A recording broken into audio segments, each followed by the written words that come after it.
नमस्कार दोस्तों, cast classes में मैं चंद्रहास एक बार फिर से आप सभी का हार्दिक स्वागत करता हूं।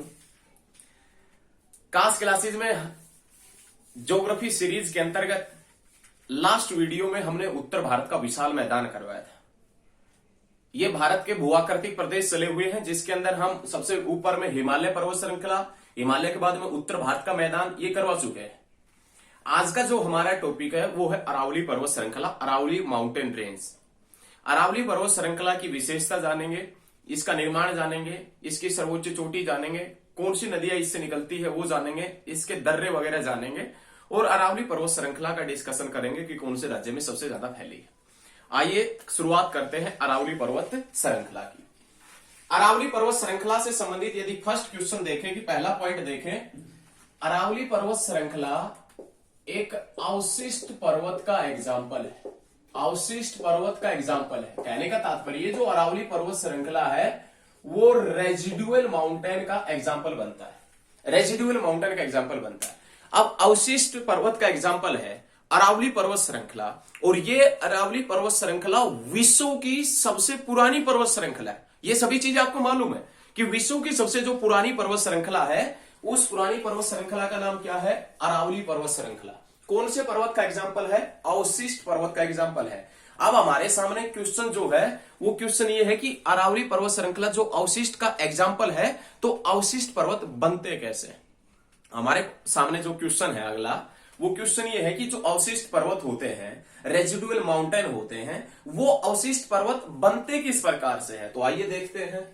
मान लेते हैं कि अपने पास में कोई ये मूल पर्वत है, अपने पास में एक मूल पर्वत है, ये अपने पास में ये मूल पर्वत काफी सालों पहले जिसका उद्गार हुआ था, काफी सालों पहले ये मूल पर्वत बना था। लगातार सूर्य का प्रकाश इस पर्वत के ऊपर पड़ रहा था, सूर्य का प्रकाश लगातार इस पर्वत के ऊपर पड़ रहा था। अब सूर्य का प्रकाश जब इसके पर्वत के ऊपरी चोटियों के ऊपर, ऊपरी चट्टानों के ऊपर पड़ता है, तो वो चट्टानें छोटे छोटे भागों के अंदर विखंडित हो जाती।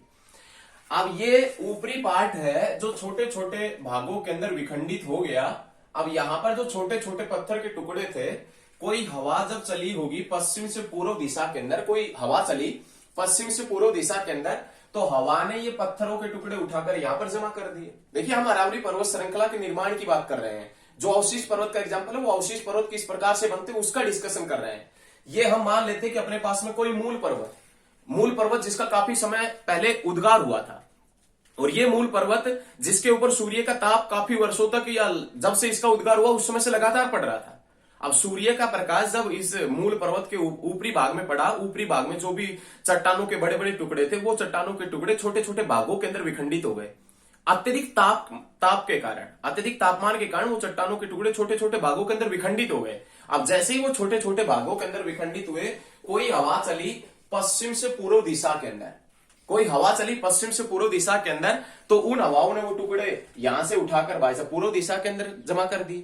कोई हवा चली पूर्व से पश्चिम दिशा के अंदर, तो उन हवाओं ने वो टुकड़े पूर्व से पश्चिम दिशा के अंदर शिफ्ट कर दिए। इस प्रकार जो मूल पर्वत था उसकी ऊंचाई घटी। इस प्रकार जो मूल पर्वत था उसकी ऊंचाई घट गई, क्योंकि आपके सामने घटेगी ऊंचाई। उसके बाद में मान लेते हैं कि जब अत्यधिक मात्रा में वर्षा वगैरह होती है, तो इस पर्वत के ऊपर से कोई नदी वगैरह भी बहती होगी। तो भाई साहब, मूल पर्वतों के अपर्दन के फलस्वरूप, याद रखें, क्वेश्चन नोट कर लीजिए, ये पॉइंट नोट कर लीजिए। मूल पर्वतों के अपर्दन के फलस्वरूप कोई भी मूल पर्वत है उसका यदि अपर्दन हो रहा है किसी भी कारण से, और यदि उसकी ऊंचाई घट जाती, ऊंचाई घटने के बावजूद कौन से पर्वतों का निर्माण होता है? अवशिष्ट पर्वतों का निर्माण होता है। याद रखिएगा, फिर से एक बार समझने की कोशिश कीजिए। मान लेते हैं कि अपने पास में कोई भी एक पर्वत था, किसी भी कारण से उस पर्वत की ऊंचाई घट गई, और ऊंचाई घटने के बाद में वो पर्वत किसका एग्जाम्पल बन गया? अवशिष्ट पर्वत का एग्जाम्पल बन गया। कहने का तात्पर्य मूल पर्वतों के अपर्दन के फलस्वरूप, मूल पर्वतों के अपर्दन के फलस्वरूप जो नया पर्वत बनता है वो अवशिष्ट पर्वत का एग्जाम्पल होता है। और उसी अवशिष्ट पर्वत का एग्जाम्पल हमारे पास में अरावली पर्वत श्रृंखला है, जो जिसकी गिनती विश्व की सबसे पुरानी पर्वत श्रृंखलाओं के अंदर होती है।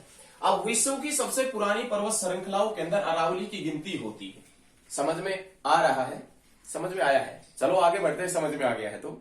लेकिन आप ये याद रखें, बस आपने याद रखना है, मूल पर्वत जो भी था उसका किसी कारण से अपर्दन हो गया, उसकी जैसे ही अपर्दन हुआ उसकी ऊंचाई घट गया। अब जैसे ही ऊंचाई घटा, जो मूल पर्वतों की अपर्दन के बावजूद ऊंचाई घटा, तो वो घटा हुआ जो पर्वत है, जो पर्वत बच गया ऊंचाई घटने के बाद में, वो पर्वत किसका एग्जाम्पल था? अवशिष्ट पर्वत का एग्जाम्पल था। अरावली विश्व की सबसे प्राचीनतम पर्वत श्रृंखला है, लेकिन आपने याद रखना है, क्या याद रखना है कि अरावली पर्वत श्रृंखला का निर्माण लगभग 600 से 570 मिलियन वर्ष पहले हुआ था। याद रखिएगा, 600 से 570 मिलियन वर्ष पहले हुआ था। किसका निर्माण? अरावली पर्वत श्रृंखला। अब ये जो अरावली पर्वत श्रृंखला, जैसे हम एक मैप के ऊपर देखते हैं, आइए एक मैप बना लेते हैं भारत का, उसके ऊपर देखते हैं। लेकिन आप ये याद रखिएगा, अरावली पर्वत श्रृंखला जिसका निर्माण 600 से 570 मिलियन वर्ष पूर्व हुआ था, जो एक अवशिष्ट पर्वत का एग्जाम्पल है।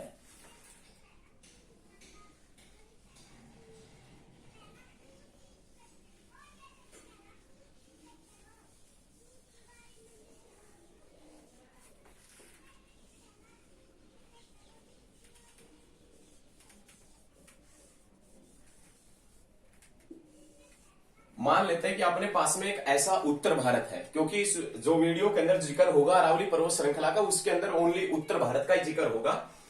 और इस उत्तर भारत के अंदर यहां पर एक पर्वत श्रृंखला फैली है, और उस पर्वत श्रृंखला का नाम क्या है? तो आप याद रखिएगा, इस पर्वत श्रृंखला का नाम है अरावली। ये जो पर्वत श्रृंखला है, इसका नाम क्या है? अरावली पर्वत श्रृंखला। अरावली पर्वत श्रृंखला जो लगभग 600 से 570 मिलियन वर्ष पूर्व बनी थी। लेकिन ये जो अरावली पर्वत श्रृंखला है, इसमें कौन सी चट्टानें विद्यमान है या कौन सी चट्टानों से निर्मित हुई है? तो याद रखिएगा, अरावली पर्वत श्रृंखला धारवाड़ करम की कवाटत चट्टानों से निर्मित है। याद रखिएगा, धारवाड़ करम की जो कवाटत चट्टान है, उनसे निर्मित है अरावली पर्वत श्रृंखला। और इन कवाटत चट्टानों में तांबा, सीसा और जस्ता भी मिलता है। याद रखिए, हमने भारत का एक भूगर्भिक इतिहास बताया था। उस भूगर्भिक इतिहास के अंदर हमने आपसे बताया था कि धारवाड़ क्रम की चट्टानें कौन सी है। याद रखिएगा, भारत की प्रथम परतदार चट्टान, भारत की प्रथम परतदार चट्टान, भारत की प्रथम रूपांतरित चट्टान और भारत की प्रथम कायांतरित चट्टान है धारवाड़। धारवाड़ चट्टानों का नामकरण कर्नाटक के अंदर एक डिस्ट्रिक्ट पड़ता है धारवाड़, उसके नाम पर इन चट्टानों का रूपांतरण हुआ है, इनका नामकरण हुआ है। लेकिन इन चट्टानों का रूपांतरण या ये चट्टानें किस प्रकार बनी है, तो ये आप भारत के भूगर्भिक इतिहास के अंदर हमारी वीडियो वहां पर जाकर देख सकते हैं। उसके अंदर हमने बताया है कि कौन सी चट्टान किस प्रकार से बनी है। जब पृथ्वी सबसे पहले ठंडी हुई थी, तो उसके ऊपर सबसे पहले बनी थी आर्कियन क्रम की चट्टानें। आर्कियन क्रम की चट्टानों का जैसे ही रूपांतरण हुआ, उनके रूपांतरण के बावजूद बनी है धारवाड़ क्रम की चट्टानें। और जब धारवाड़ क्रम की चट्टानें बनी थी, उसी समय अरावली पर्वत श्रृंखला का निर्माण हुआ था। धारवाड़ क्रम की चट्टानों का जब निर्माण हुआ या जब बनी थी, उसी समय अरावली पर्वत श्रृंखला का निर्माण हुआ था। और धारवाड़ क्रम की कवाटत जो चट्टान है, धारवाड़ क्रम की जो कवाटत चट्टान है, वो अरावली पर्वत श्रृंखला के अंदर मिलती है, या उनके कारण अरावली पर्वत श्रृंखला बनी है। दूसरा पॉइंट आपने ये याद रखना है, जो कवाटत चट्टान है धारवाड़ क्रम की, इनके अंदर राजस्थान में तांबा, सीसा, जस्ता और काफी मात्रा में और भी खनिज मिलते हैं। कहां पर? राजस्थान के अंदर मिलते हैं, तो याद रखिएगा। लेकिन ये जो अरावली पर्वत श्रृंखला है, इस अरावली पर्वत श्रृंखला की यदि हम लंबाई की बात करें, तो इसकी लंबाई है 560 किलोमीटर। अरावली पर्वत श्रृंखला, अरावली माउंटेन रेंज, इसकी लंबाई के पॉइंट की बात करें तो इसकी लंबाई है 560 किलोमीटर। और ये अरावली पर्वत श्रृंखला जो कहां से कहां तक फैली है, तो याद रखिएगा, गुजरात के अंदर एक स्थान पड़ता है पालनपुर। याद रखे, गुजरात का एक स्थान पड़ता है पालनपुर। गुजरात के पालनपुर से लेकर और कहां तक फैली है? दिल्ली तक फैली है। कहां तक फैली है? दिल्ली तक फैली है। गुजरात के पालनपुर से लेकर और कहां तक फैली है, तो आप याद रखिएगा, दिल्ली तक ये पर्वत श्रेणी फैली है। लंबाई कितनी है, तो आप याद रखिएगा 560 किलोमीटर इनकी लंबाई है। उसके बाद में नेक्स्ट पॉइंट बनता है कि अरावली पर्वत श्रृंखला है वो भारत के कितने राज्यों में फैली है, तो याद रखिएगा, अरावली पर्वत श्रृंखला भारत के 4 राज्यों के अंदर फैली है, जिसमें सबसे पहले नाम आता है किसका? राजस्थान का। उसके बाद में किसका नाम आता है? हरियाणा का नाम आता है। उसके बाद में किसका नाम आता है, तो याद रखिएगा, दिल्ली का नाम आता है, दिल्ली का नाम आता है। और उसके बाद में किसका नाम आता है, तो उस गुजरात का नाम आता है। तो याद रखिएगा, गुजरात, राजस्थान, दिल्ली और कहां पर फैली है ये, तो ये याद रखिएगा, हरियाणा के अंदर, 4 राज्यों के अंदर फैली है, जिसमें नाम आता है दिल्ली, हरियाणा, राजस्थान और गुजरात। लेकिन अरावली पर्वत श्रृंखला का हम सर्वाधिक विस्तार आपसे पूछे कि अरावली पर्वत श्रृंखला जो है उसका सर्वाधिक विस्तार कौन से स्टेट में है, तो सर्वाधिक जो विस्तार है वो राजस्थान में है। ऐसा बताया गया है कि अरावली पर्वत श्रृंखला का 80% विस्तार, अरावली पर्वत श्रृंखला का 80% विस्तार कौन से स्टेट के अंदर मिलता है, राजस्थान के अंदर मिलता है। याद रखिएगा, सभी पॉइंट क्लियर है? क्लियर है तो आगे बढ़ते हैं। सारे पॉइंट क्लियर होने चाहिए, कोई भी ऐसा ज्यादा हार्ड पॉइंट हम बता नहीं रहे हैं, सारे नॉर्मल पॉइंट है, सारे याद रखिएगा, सारे पॉइंट आसानी से याद हो जाएंगे। अरावली पर्वत श्रृंखला गुजरात के पालनपुर से दिल्ली तक फैली है, 4 स्टेटों के अंदर फैली, सर्वाधिक मात्रा में 80% कौन से स्टेट के अंदर है, राजस्थान के अंदर है। लेकिन अरावली पर्वत श्रृंखला जिसे 3 भागों के अंदर बांटा गया है, अरावली पर्वत श्रृंखला को 3 पार्ट में डिवाइड किया गया है, और 3 पार्ट कौन कौन से हैं, तो याद रखिएगा 3 पार्ट, जिसमें नाम आता है गुजरात के पास में जो पड़ता है ये पार्ट, जिसे किस नाम से जानते हैं, तो आप याद रखिएगा, जिसे जानते हैं जरगा रेंज के नाम से, जरगा श्रेणी के नाम से जाना जाता है। उसके बाद में जो सेकंड पार्ट आता है उसमें नाम आता है हर्षनाद रेंज के नाम से, हर्षनाद श्रेणी के नाम से, और उसके बाद में जो थर्ड रेंज है वो दिल्ली रेंज के नाम से। कहने का तात्पर्य, या एग्जामिनर आप यदि क्वेश्चन देंगे एसएससी से अपर लेवल का, तो एग्जामिनर उसमें पूछेगा कि अरावली पर्वत श्रृंखला है, अरावली पर्वत श्रृंखला को उदयपुर के पास में किस नाम से जानते हैं, अरावली पर्वत श्रृंखला को उदयपुर के पास में किस नाम से जानते हैं, तो याद रखिएगा जरगा श्रेणी के नाम से। अरावली पर्वत श्रृंखला को उदयपुर के पास में किस नाम से जाना जाता है, जरगा श्रेणी के नाम से। और अरावली पर्वत श्रृंखला को अलवर में किस नाम से जानते हैं, तो याद रखिएगा हर्षनाद श्रेणी के नाम से।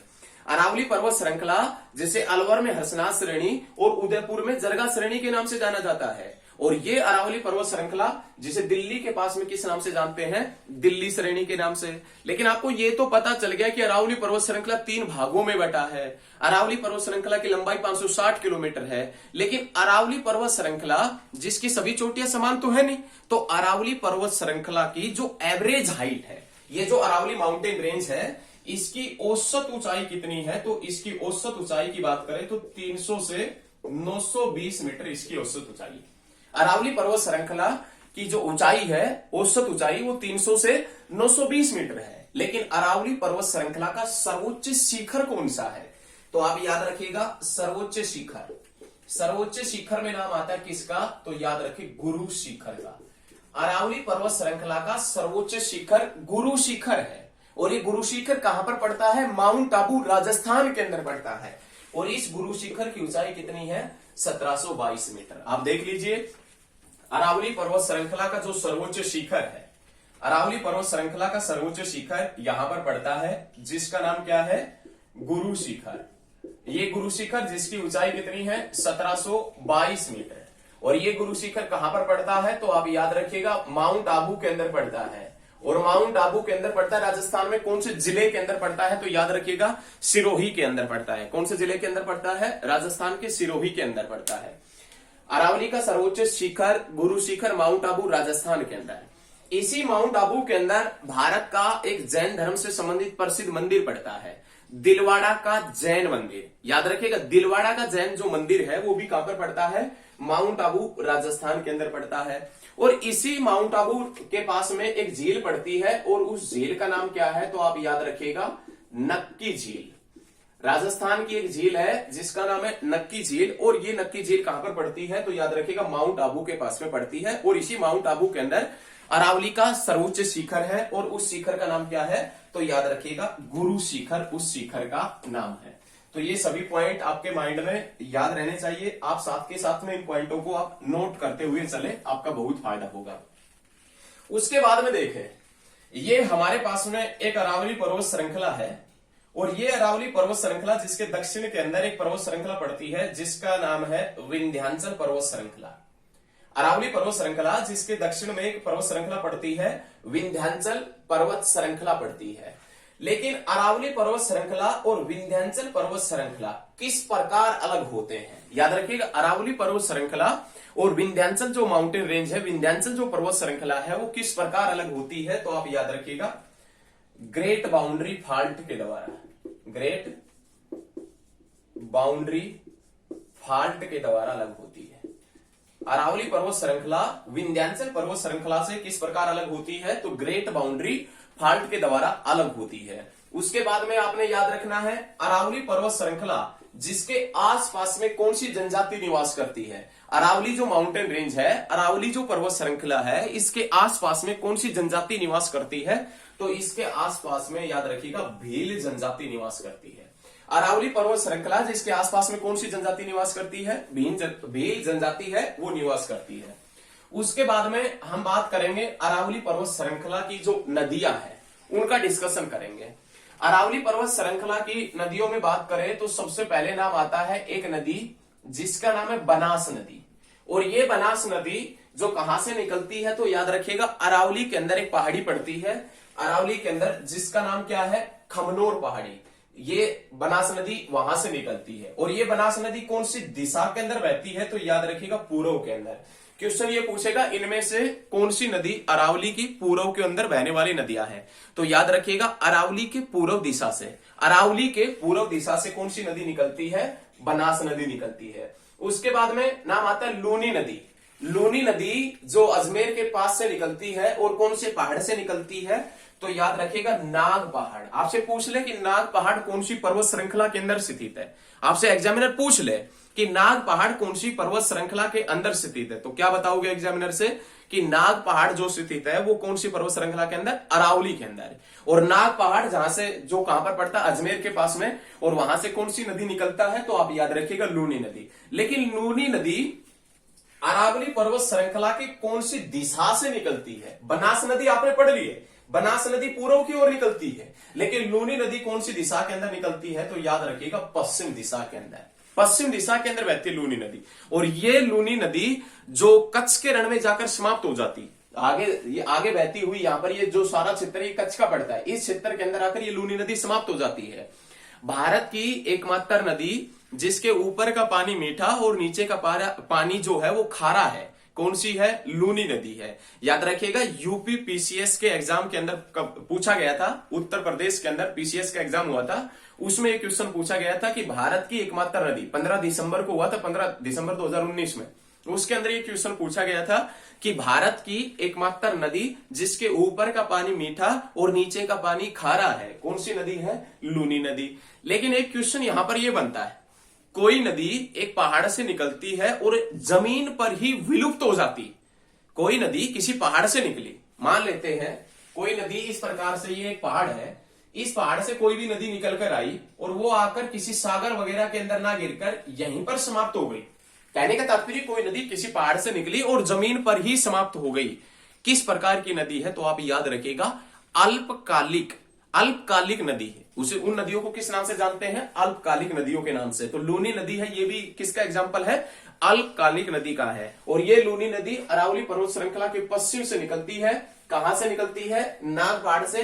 कहां पर समाप्त होती है? तो याद रखिएगा कच्छ का रण के अंदर, कच्छ के रण के अंदर। और कच्छ का रण जो विवाद है वो कौन से दो देशों के मध्य है? तो आप आंसर दीजिए। और कच्छ के रण के ऊपर भारत और पाकिस्तान के मध्य युद्ध कब हुआ था, ये भी आप कमेंट के अंदर लिखिएगा। कच्छ का रण विवाद भारत और पाकिस्तान के मध्य, ये हमने बता दिया है, कोई बात नहीं है। लेकिन कच्छ के रण के ऊपर भारत और पाकिस्तान के मध्य युद्ध कब हुआ था, उसका आप आंसर कमेंट में दीजिए। तो याद रखिएगा लूनी नदी कच्छ के रण के अंदर जाकर समाप्त हो जाती है। उसके बाद में एक रिवर है, एक नदी है जिसका नाम है साखी नदी। और ये साखी नदी है, ये याद रखिएगा राजस्थान के अंदर एक पाली पड़ता है, उस पाली के पास से निकलती है कौन सी नदी? साखी नदी। और उसके बाद में नाम आता है साबरमती नदी। साबरमती नदी जो है, इन चीजों को हम मिटा देते हैं, बस आप इन चीजों को याद रखिएगा। साखी नदी जो है ये अरावली पर्वत श्रृंखला, अपनी अरावली पर्वत श्रृंखला जो गुजरात के पालनपुर से दिल्ली तक है। उसके बाद में नाम आता है साबरमती नदी।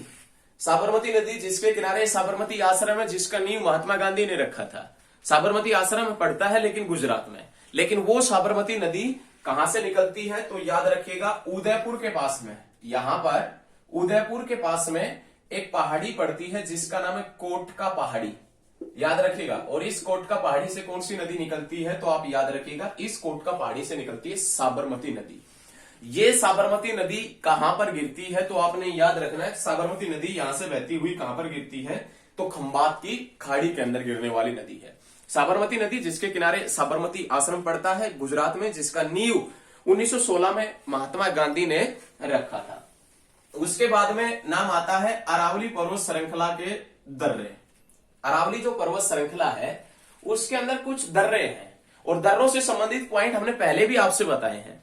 लेकिन पहले जो पॉइंट बताया था उसमें बताया था कि दर्रा होता क्या है। पहाड़ी या पर्वतीय क्षेत्रों के बीच में, पहाड़ी या पर्वतीय क्षेत्रों के बीच में आवागमन का प्राकृतिक रास्ता, पहाड़ी या पर्वतीय क्षेत्रों के बीच में आवागमन का प्राकृतिक रास्ता किस नाम से जाना जाता है? दर्रे के नाम से, या दर्रा कहलाता है।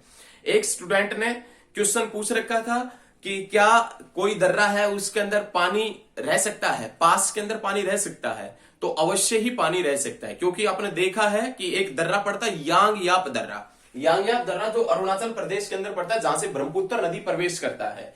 उसके बाद में एक दर्रा पड़ता है हिमाचल प्रदेश में जिसका नाम है सिपकिला दर्रा। हिमालय के दर्रे बताए थे उसमें ये पॉइंट करवा रखे, यदि आपने नहीं देखे हैं तो हिमालय के जो दर्रे हैं वहां पर जाकर देख लीजिए। सिपकिला दर्रा जिससे सतलुज नदी प्रवेश करती है। तो कोई बात नहीं, ये याद रखिएगा, कोई भी पास है उसके अंदर पानी रह सकता है, कोई बड़ी बात नहीं है। दो स्थानों को भी जोड़ता है, ये याद रखें। तो ये पॉइंट आप भी याद रखिएगा।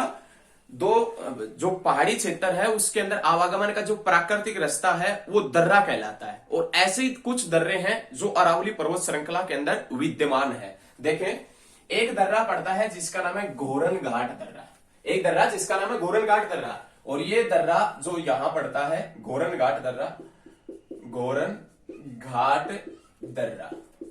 घोरन घाट जो दर्रा है वो कहा किस किस को जोड़ता है या किस किस को अलग करता है? तो ये घोरन घाट दर्रा याद रखिएगा गुरु शिखर को माउंट आबू से अलग करता है। घोरन घाट दर्रा है ये गुरु शिखर को माउंट आबू से जोड़ता है या गुरु शिखर को माउंट आबू से अलग करता है, याद रखिएगा। दोनों पॉइंट आपके माइंड में रहने चाहिए।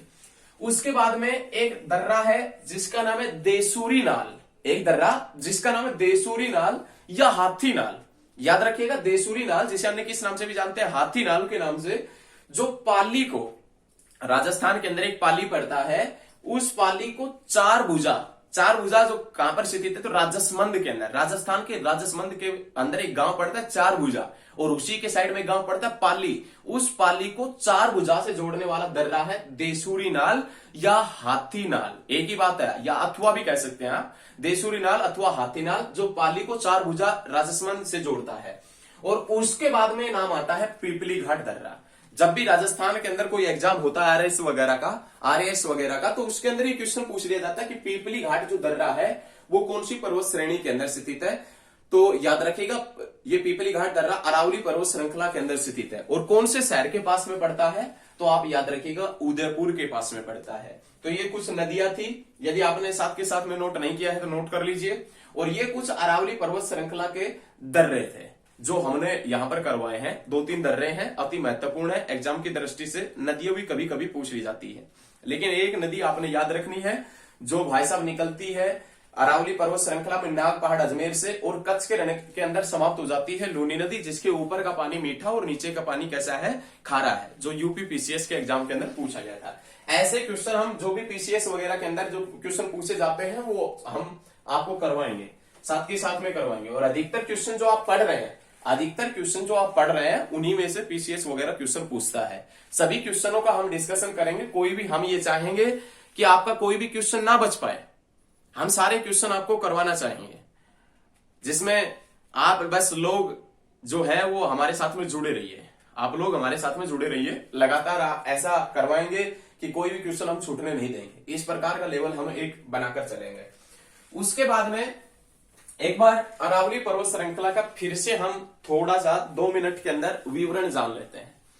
अरावली पर्वत श्रृंखला एक अवशिष्ट पर्वत का एग्जाम्पल है, रेजिडुअल माउंटेन का। अरावली पर्वत श्रृंखला है ये राजस्थान के अंदर सबसे ज्यादा है, वैसे 4 स्टेट के अंदर फैली है। विश्व की सबसे पुरानी पर्वत श्रृंखला है, याद रखिएगा। और एक अवशिष्ट पर्वत का एग्जाम्पल है। अवशिष्ट पर्वत कैसे बनते हैं? कोई भी मूल पर्वत था, उसके ऊपर सूर्य का प्रकाश पड़ा, अत्यधिक ताप के कारण उसका अपर्दन हुआ।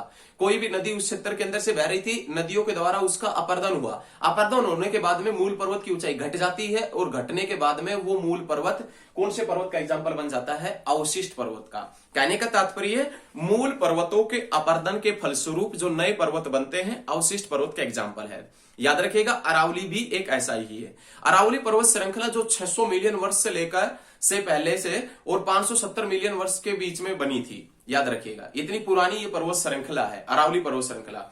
अरावली पर्वत श्रृंखला जो धारवाड़ क्रम की कवाटत चट्टानों से बनी है, जिसके अंदर तांबा, सीसा, जस्ता आदि नामक खनिज मिलते हैं, जिसकी लंबाई तो 560 किलोमीटर है, जो गुजरात के पालनपुर से दिल्ली तक फैली है, जिसकी एवरेज हाइट 300 से 920 है, लेकिन जिसका सर्वोच्च शिखर गुरु शिखर जो माउंट आबू राजस्थान के अंदर पड़ता है, जिसकी ऊंचाई 1722 मीटर है। याद रखिएगा, अरावली पर्वत श्रृंखला की कुछ नदियां हैं, कुछ दर्रे हैं।